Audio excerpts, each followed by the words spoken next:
In Nigeria, I was raised in a culture where a girl child faces discrimination right from birth.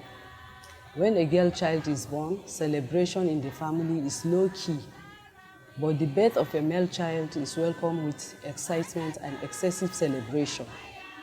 Women are regarded as not equal to men simply because of their gender.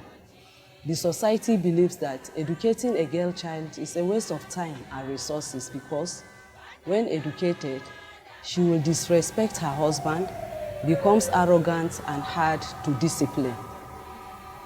It is widely assumed that the rightful place for a girl child is her husband's house, as it is the only thing that will take her to paradise, no matter the situation she is facing.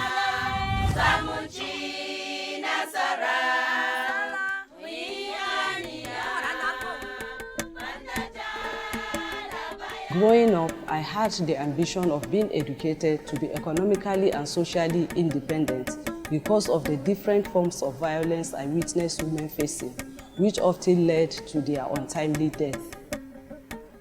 My parents did not support my education after primary school.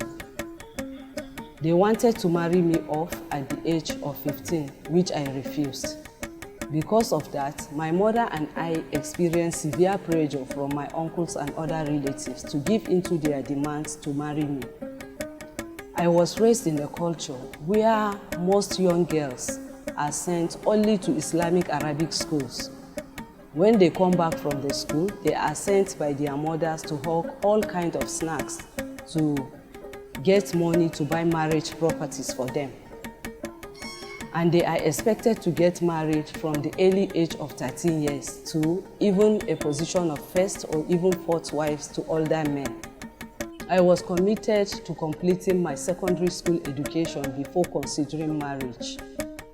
To achieve that, I have to hawk fried local cow milk cheese after school hours to pay for my school fees. I successfully graduated from secondary school and got married to a lawyer on whom I depended on for everything. I thought that my life was fulfilled and complete. After 2 years of my marriage, I gave birth to a beautiful daughter. My husband was happy and everybody were happy for the birth of my daughter. After some time, my husband changed his attitude towards me. I became withdrawn, depressed, and also my life became miserable at the sudden downward spiral of my life. One day, my husband told me that if I give birth to another girl, he will divorce me or take a second wife. And later, my husband had an accident and died. After his death, I had to move back to live with my parents. When I moved back to live with my parents, my relatives advised me to remarry. But I was still nursing the ambition of being economically independent and socially independent, to take care of my daughter and take care of myself and to be able to continue with my education. I got an admission from the University of Jos to read a degree in economics education. I started making steam bean paste in order to pay for my school fees and take care of myself and my daughter. Because of what happened to me in my matrimonial home, I promised that my daughter will never get married until she acquired education and skill in order to be economically self-reliant. I started paying for my school fees in my parents' home, where I completed my university with a first degree in economics education.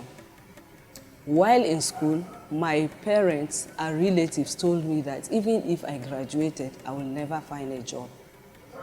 2 weeks after my graduation, a news came to me that a foreigner came looking for a graduate Muslim to be hired in LCCN church.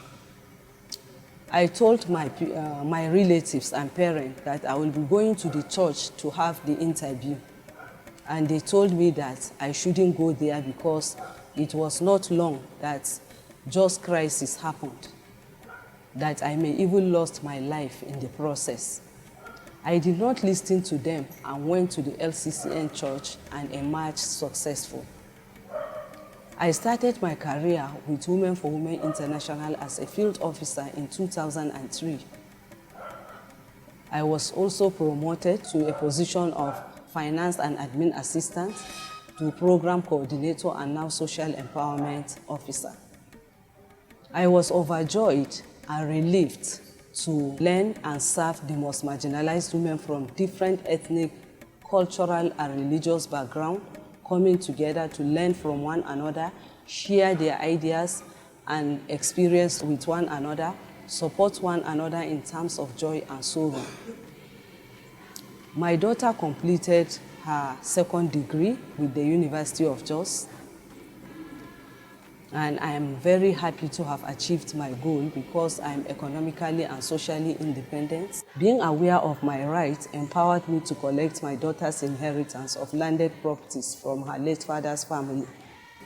I am very supportive to girls and women who want to be educated and acquire skills to be self-sufficient in life. My name is Talatu Aminu Salihu, a social empowerment officer with Women for Women International Nigeria.